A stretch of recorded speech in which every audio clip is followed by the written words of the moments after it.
I just want to correct one impression, because I'm seeing a lot of daft people online displaying their stupidity under my video, you know. But that is by the way. I hope you guys have a nice day. Nandi said I will explain tire. One can explain at time. The thing is that that's just the problem. You guys don't know who you are dealing with. Me go explain tire. You think I care? You think I care? You think I give a fuck? Me go explain tire. Nda amare hana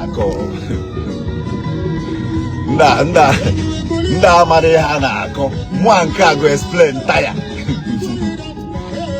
You think I care? You think I give a fuck? At my age, at my level, you think I give a fuck? You think I'm still doing my activities on social media for people's validation? Do you guys think I'm doing my social media activities for people's validation? Do you think I'm on Facebook just to make money? Like, do you think I'm here to make money like others? If I want to be making a lot of money on this social media, if I'm here because of money, I know exactly what I will be doing. I know exactly what I will be saying. I know exactly how I will be doing my thing. Everything about me is media. No be by cho. Every fucking thing about me is media. You say, man, I go explain tire. You think I care? You think I give a fuck? You think anybody is feeding me? What are you driving on your CRV? You think somebody is feeding me? You think I used to get what I want to post from somebody or from people? You think I listen to advice? You guys don't know me. You don't know me. You know? You think anybody can come out now and tell me what to do or what to say? You think I care about all these things? Call it church, call it father, call it whatever. You think I care? Me go explain tire. This is for go game video. Go game video reach. Like, you guys really think I care? Or all this nonsense talk or whatever is affecting me?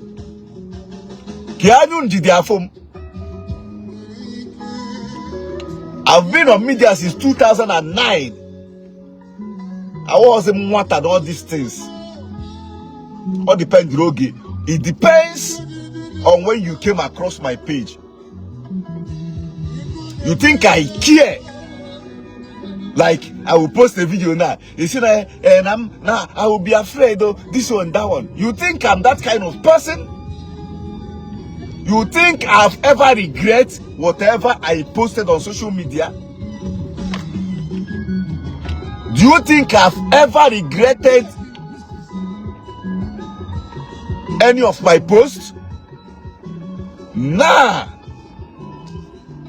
Do you think I have ever made a post and after I will be regretting?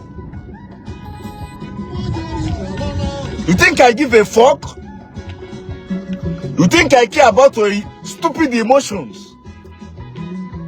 Me go explain tire.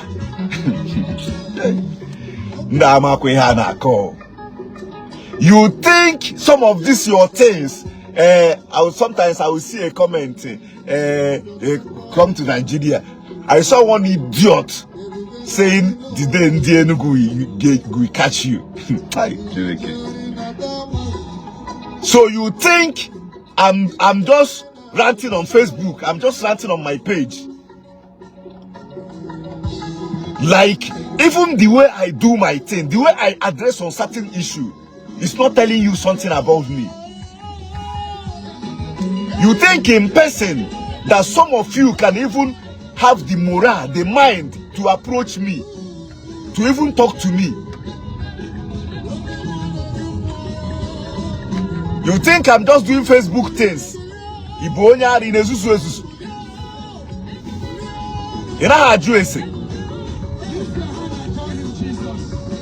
If it is not just UFO, like, I don't want to be saying some certain things. Is it because I'm talking about Christian and church? Is it because that neku about Oka? Eiringi onye jiuje eto okorobia. Eiringo ene timonwa na akwa aka. You think I'm scared of any of you bastards? Or you think I care about your father? I don't give a fuck about any of them. None of them is feeding me. I don't. And no one just send the yaje to your father. I really want to make a cool video, but this you go explain entire just triggered me. You think I care about whatever you guys are putting on out there in terms of behavior or whatever?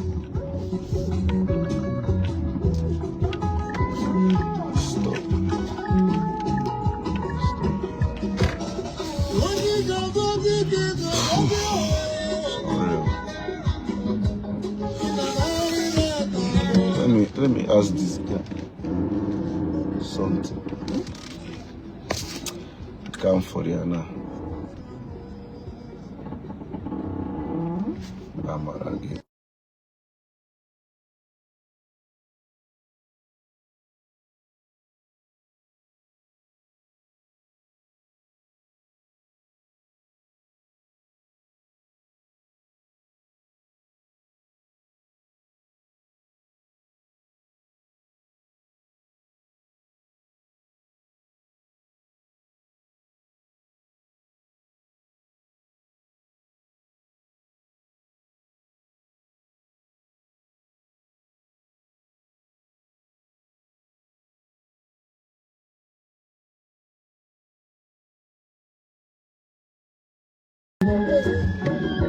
You think I give a fuck about your stupid feelings?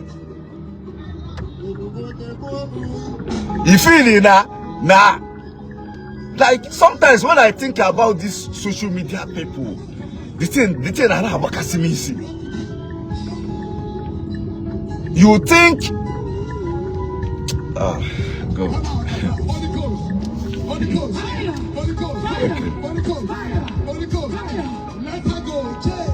One miss go Dubai and I can't wait. Bye.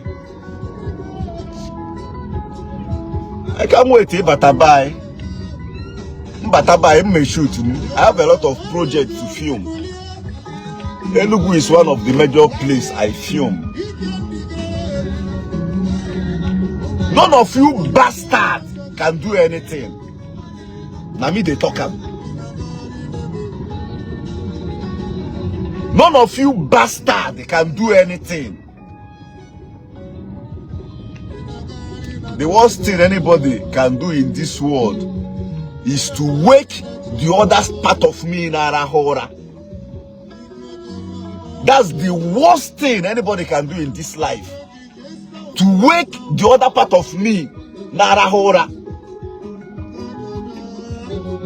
You know? About by cho. One. Okay.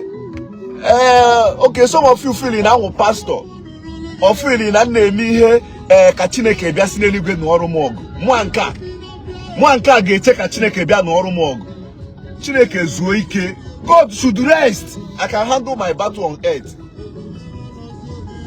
Unu feel na somebody like me that I follow Bible teachings or I follow this Amagora side or calmness. No wonder now, because no wonder some people that now be on my inbox say, man of God, pray for me. Man of God, pray for me. Oh, you guys feeling now? Hey, on a tokujo, hey, this one, okay, but I'm okay, menka, or is thunder, destroy all of you. Because I'm talking about church. You feel here, Nambo. Anyways, I don't blame you guys now. You know, a street guy like me, better threaten him. It's one week. But that is by the way, boy, here can't be my video. The reason why I said I don't have any issue with what Father Bemonso said is that our Father call, you know, he's free to talk to his people. He's free to preach to his people. He's free to tell his people whatever he feel like to tell them. You know, on the norms, seminary school, seminary school, megari kutofe kiri, no kekuya. Seminary school, abuho ngwa keme gari kutofe kiri, you know, una na anyi erira na mgbeda, una na anyi erira onye scratch no 911. You know, so Father Gube and other fathers are free to preach whatever they want to preach. Come now, Anyari. You know, I don't have any issue with Father Gube talking to his members, telling them na Father Bukwanka, Father Bohonka. Good and fine. I don't also have issue with any of you now for fathers Chineke. Now worship Fadunu. Now for fathers Jesus Christ. I be Simon Peter. I must represent. All because Simon Peter, I don't know. I don't have issue with you guys. Oh, Afoye Baranketia Konaza. Good and fine. But the people I have issue with, okay, where I have a bit issue with all this in the father is that some of them are now focusing more on chasing worldly things than the reason why they are reverend fathers. And anyuku ekwuru na anyuku na anyoha anya na nke ikpeazụ a. You know, as far as I'm concerned, I will keep saying it till tomorrow. A lot of the father by are misbehaving. Especially all these content creators who do on Facebook. Makuya father. Okay, unu mana that seminary school the very deep. Now boho small qualification. Unu gather through all those process. He put on Facebook, join the name blogging as father. He put on Yirika Scott.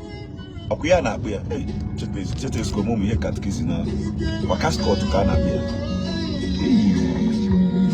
The Catholic chete num ke ya na akozi akwa ndi father. Waka Scott. Just was me na akwa. Got seminary school ni na he putazi ira kwa father so room name blogging. Now he make content. Yeah, you makwa uda mazikwa na ụfọdụ ndị fada na-akazi bloggers a post to trend. Una amazikwa na ụfọdụ ndị fada kazi all these actors, actresses, celebrities, they live a kind of irresponsible lifestyle. I fall under controversies. Like now, but under controversies, week in, week out. Oh yeah, KG man, the father. But that is by the way. I don't want to deviate from what I'm saying. I don't have problem with Father Ube. Father Bemonso is one of the priests I know that is powerful, real, and genuine. None of you can tell me about Father Bemonso. You know, I made a post wishing him a happy anniversary. And I said that I've seen him countless times playing football. I'm a fan. Holy Trinity, Awada. Oh, if you do never. I think I've seen him 2 times there. Having a ball.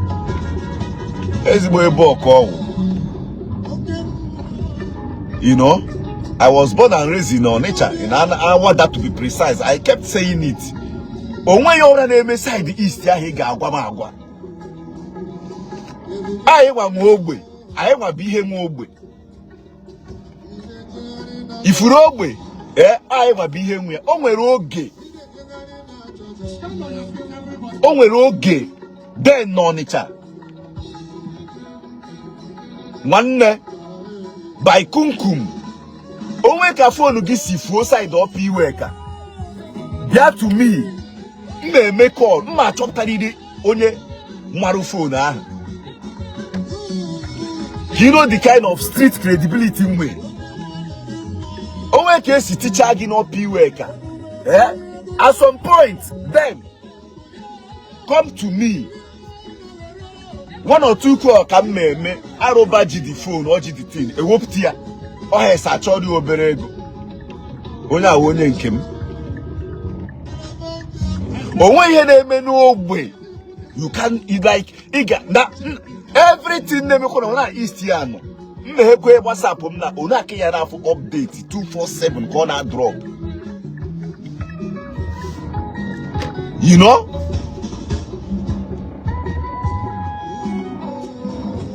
Feeling and you just to Ikurubia. If you under and Timon aqua, come a mother to eat here can you hold your mother all this my mom sha na don't mother Timo can don't mother Jari na ministry na don't mother forget I'm a mother just by his grace in a leave. I believe that my set na comprehensive secondary school or school longo. Come on. My set onye na ma kompe no Onitsha road. My school na o kompe. My set kai ha we graduate here. I'm the SP. Ama mandi baruru. Uru 5. I'm not sure. Mandi baruru na set him. Oru 5. Sometimes on a MNC Lagos, but most of them name Hana from na film oga Haneti no down prefect here. You know, sometimes Nsi Lagos, Bata East to see my parents. Naga fino P-Waker. Almost all the boys outside there are my classmates. You know? I remember thinking na bata. Mfunke ana akpo ke ana akpo dia self echifugo mafia. Ka ọ na-achọ onye keke ọsọ agboro. Ka ọ na-achọ onye keke ma na ọsọ. Ọsọ ana akọrọ gị ya. You know? Ozugbo di keke odman odo the man okpo. Na the man enye ego ticket. Usita izibu m ya akwụsị because mụ ana m like ifu ebe ana ama treat mmadụ ebe a na-emegbu mmadụ ọ na ewute m too much. Elderly man na agba keke or the Riamonanya Keka that you see Taizibu Miyakosi. I was coming from Lagos to East that day. You see Taizibu Onya and I Keka also my classmate. Oh man, a daily exam. More being a daily test. Oh, in Keka, oh, in Kenok Port Harcourt. Because I'm very intelligent. Okay, where's he no Mishi? I don't know why. Where's he no Mishi? Ishimana, all the empty. Where's he any name? Also, child, the reason to say can be what I want to come to call here education at home, like because where I'm used to see myself, like some certain things they limit him. That's why I want to push. I stopped. I went there. I called the guy. The man me. Because what the guy if you go do more shout to her, you know, hey, senior. You see a cake was like cake is this man all like this. Oh, go ticket in this. He said to lawyer, said the man, like I gave the man money, I can't remember. The guy ever go in Dorich, I hand the this one, that one, Starboy, this media effect, you know, back what I see, gwasi. So sometimes, not for PWK, almost all those guys now no sit there are my schoolmates, my classmates especially. One day, Nedere Hanut, Hana and Ndigbo. Or Amarachi. Sometimes, I go myself that I don't know that as I be like this, man like this as a guy. Instead of being common cigar in my entire life till today, I don't go believe. Because right from day one, Adama, even Nadinano, na surroundings in Nadinano, surroundings in this na the home. You know?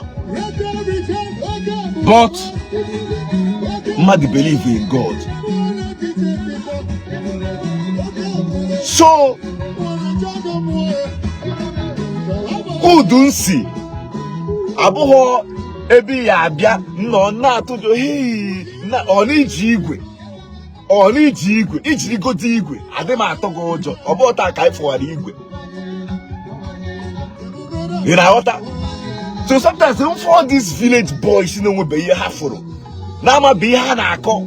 If you na comment or you use your fake account, you know, hey, you don't have to. Hey, oga kusi ne kwi ho na eku. Hey, I laugh at you guys. I can say mwaka. I go explain tire. But what I'm saying is, anyways, those my schoolmates. I'm wondering,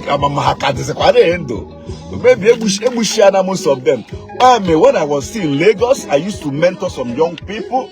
You know, I used to tell them based on my experience. You can never benefit anything from Ajondo, from all this hard guy. You know, Zuarin can kushina Maria Camp. I send the Aggie school, the Apple school, the Baino to name autism, name menka. If you don't better than Ndigbo, say who say the highness, DM, you know. I'm always in a midst of people building such life, but I've never done that for once in my life. You know, but Mora one anemi onaga. So somebody like me awoni yabia, you see me this one no, that one no. On a focus for the message that inbox sometimes and not church. One kaki ne dero the message here. One kaki e joji. If you go to me in person, you will but on abusogi. The Igbo Channels TV, I was Elijah Canada. No, I'm not mood Elijah. I'm not in a mood of Elijah. You know? See, one Obo by church or choy my kwezi on the command on a cook to when one question JP. And just stress instead of your bago when just stress to get pick here. Get pick here that day.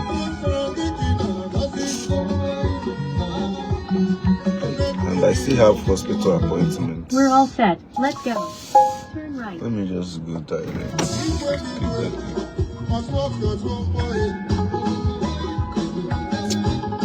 You know? But that is by the way. Let me make video I want to make. The main people that triggered me to make that video are those bastards. I'll keep calling them bastards. They can't do anything, all of them. They can't do anything. If I'm in person,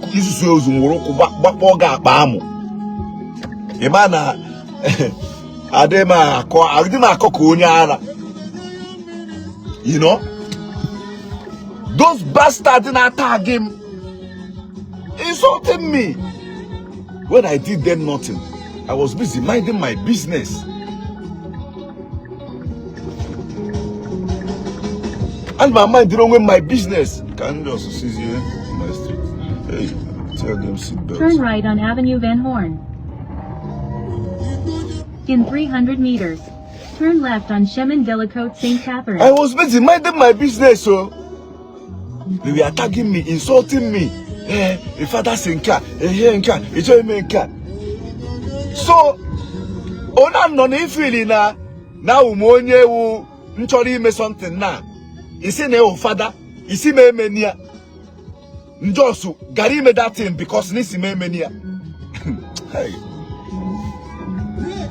Abu deal religious type of person like that. How do I even put it? Abu you know reach me like that because I have go mania in life. Most of you go do forget ya. The only see. Let me even tell you guys. Unuwaneme, Ihoka, Nka, Church, Catholic, this one, that one, Christianity. The only person who can in this world is Evangelist Ebuka. Because I encountered Evangelist Ebuka when I was on the verge of losing it all. Turn right on Avenue like to join those people who are saying that Oka was scam. And don't know make ata enjoy ya. Jesus Christ a buga Ndoka bunka Ndoka. Hey, unu carry choose they choose Matthias ahead of me. In 300 meters, turn right. Oh, Macanonio and attack room Matthias.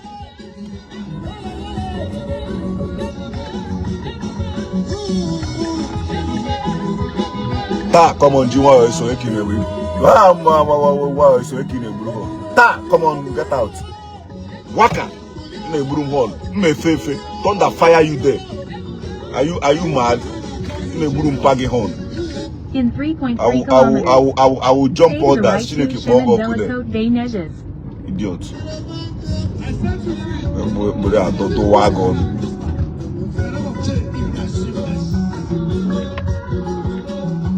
So as I was saying, the only person who can be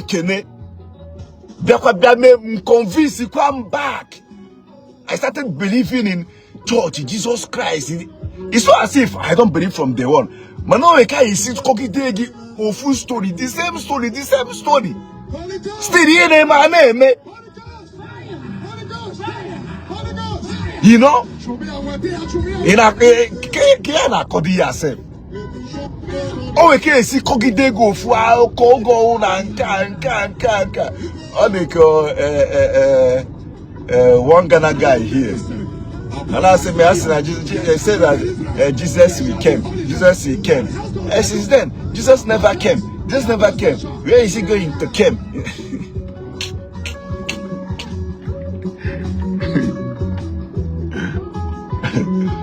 The only person who can with Evangelist Ebuka, because he's the main person. He's preaching, he's teaching prophecy, and what I experienced when I encountered him. That is the reason why I gain my fully confidence back that God still exists. God is real. Christianity is not fake. It's not by Catholic father or all these amateur pastors who make my pastor not an alcohol. In a whole nature, all now the mad 100 in ministry or pastor or anything. At the 100, 99.9 will fake. Now me they talk up.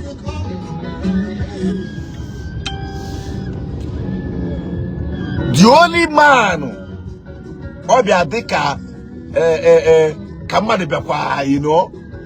Na bakwa no way, na bakwa na imowa. Like you know, gakwa forward in life. Na fukwa things. Na chukwa life na chu ego. Odikwa kaiha na akọ enwecha hisi. Mad no on a verge of okadapo, okadare dapo, okadapo, okadare dapo.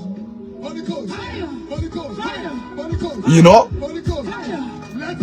before I encountered Evangelist Ebuka, Mbakwabia Butuo, that spirit of God, the Mengora Mupia, Abakwa Bidokwe. Na Robakwa Fili, now without him, now Yana Koko Catholic. You na those ones. Father, Jisenka, Father Sihonka. Or when you see Father, do I give a fuck about anybody? Oh, Father, good and fine. Onye nkuzi hake. Oh, the okay. Na Father Hegi, nemekwe kona aga. But I better abuse wezie people. Na blackmail people, na cook lies against people, na intimidate people by words. Na parade is your as God. You know? If you na onye like onye na juje tu korobia like onye ndama ihe mgbago n'ụzọ. Oh, because that make we basaroka. If you na this one, that one, then catch you men came home. In a Korean go industry for 15 years. For Wachanya. For I used to tell people as I did like this, I've seen devil. I've also seen God. But I choose to follow God. Afugom Chineke, afugom ekwensu. But I choose to miss Chineke. If you na onwe ihe ujo ebe no. Onwe yo na mafu in life now. Enough before.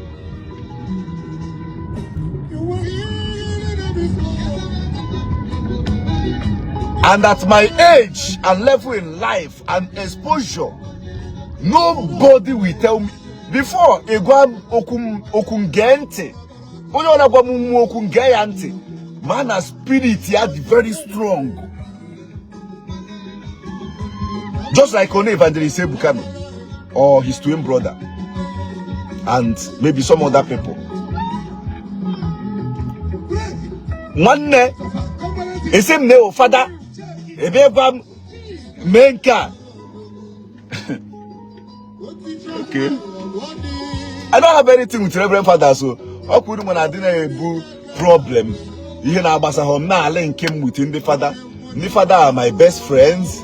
Whenever I come across any father, I always, you know, try to give that person a good company, if I should call it. I always try to make them comfortable, provide, you know. Because to be a priest is not easy. Yes. Ebo father is easy, especially in Karana hand. Why? Omo, hey, temptation, everything. You really don't know.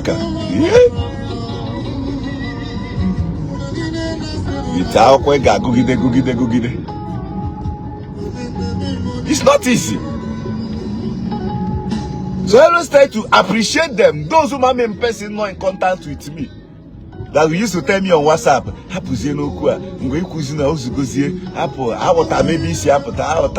this one, that one. Always WhatsApp message in carry share. Always WhatsApp message in carry post, but I won't post it. Because so you nunchani nema. Only nunchani nema. Nihio nemekwe hoka kangarega straight. He wrote to me. I was surprised to see his message. Speed camera ahead. Regarding this whole issue. See, yeah.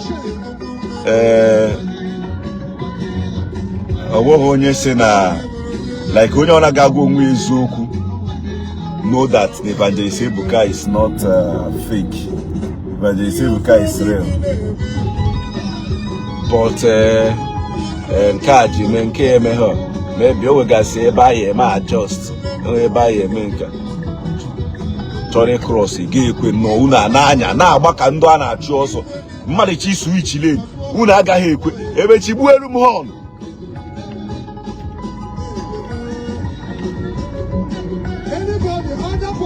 You know? But when gase, ane kunka, anahe kunka, ane, onsia no kwa ane kunka, anahe kunka, ka ukofu problem, I like him on Evangelist Ebuka everything. Na okwu afa, name everything. How many centuries one can name? Ekunan can name unoka. Emina came you hold na akaje we enjoy.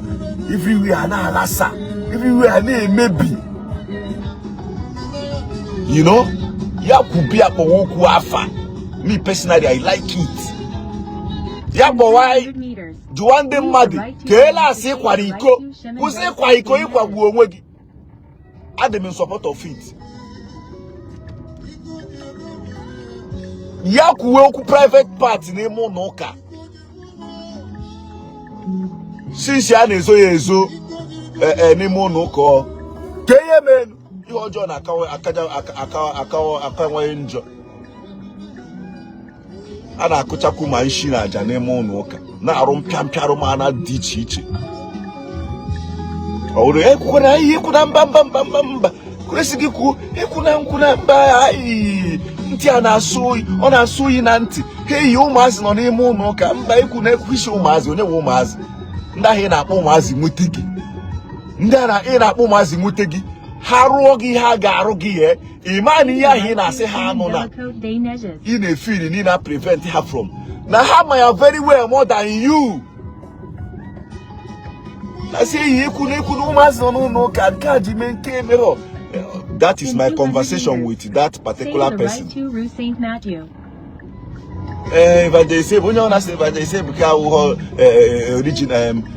genuine or that go eziokwu kama na onwe gasị ihe a ga-akpatụ aka a ga-eme nke agaghị ebe mgbe afọ onye a na all of you will be shocked. You know, okwa one of the person na attack okwa. Yes, one of the person na attack pia 2 by 2. One of the person na daddy pia 2 by 2. You know, I don't give a fuck. Oh, ene munni, oh ene azumunni. I didn't tiku danya ni gbasara ego or assist or help. I'm that type of guy.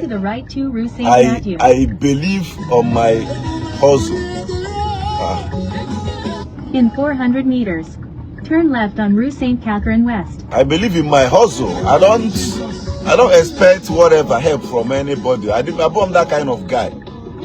Okay, I'm man and gare na pu than ije na yon the man. Keli na ani edikwen this man. Onye Chineke ya akpọ ọkụ. How come man and gari na kpo than ije your mad in me?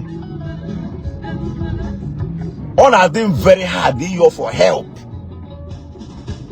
My kind of person. Can't continue here.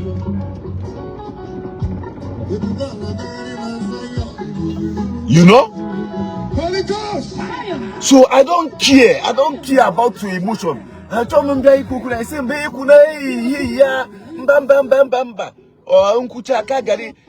that's why the man from I said, and then go and natural hodge. Or that no good self. Zion not good move, mana another Diego. Yes. Or that no, I cause I am video good move, mana nadia and I say, thank you. Butchari yourself. Makwe only cook the roku on social media and I footy him who wanted to in a gego. Turn left on Rue St. Catherine West. Because you need a more man. Oh, that I can't bone. Oh, that I can't bone. In 400 meters. Let's say that I would go one. I would be glad in get with you. Buy yourself. Mucha cha cha cha chow. Feeling in my video. It's on for the kitchen all this. In 300 meters. You feel in creative video this. Especially since no but that. Sometimes I'm walking wrong way.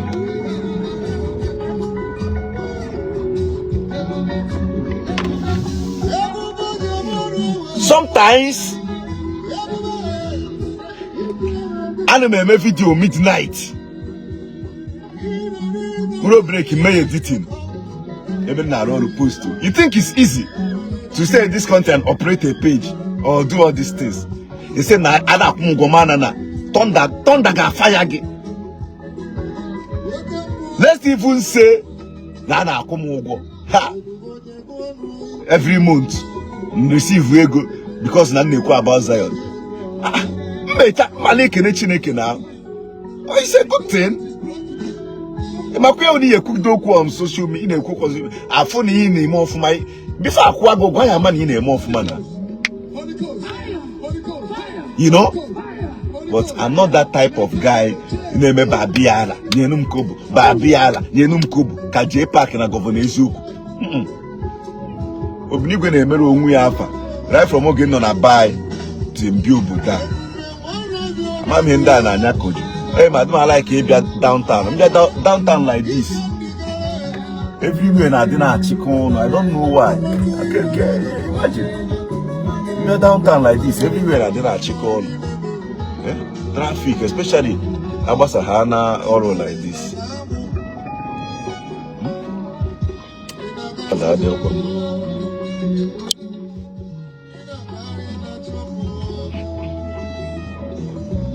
You know?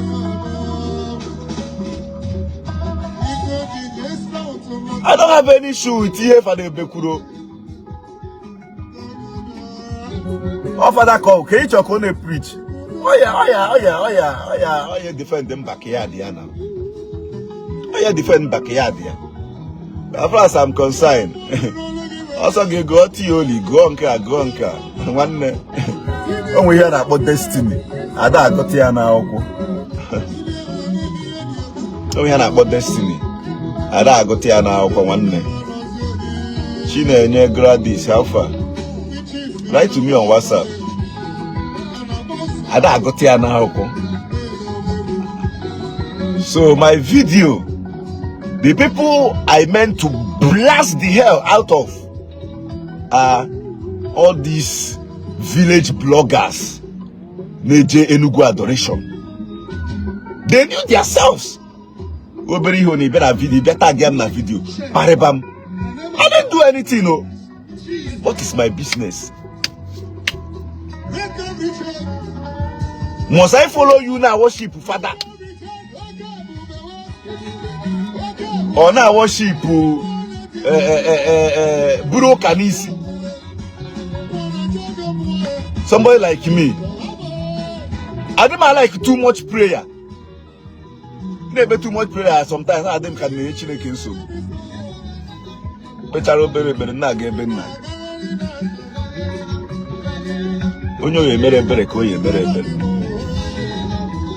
You think na awomu onye ha e mana atojo this and that one. Come on.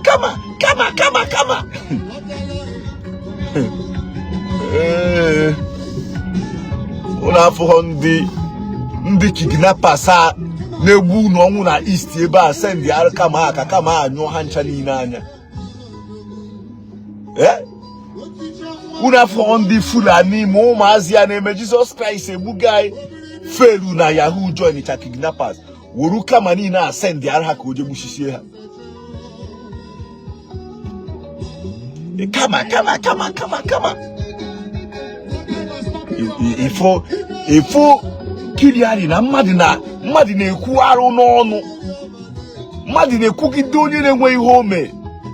Isi ọfara ihe niile okwu the right, ihe okwu gị ka nje epuna emena. You know?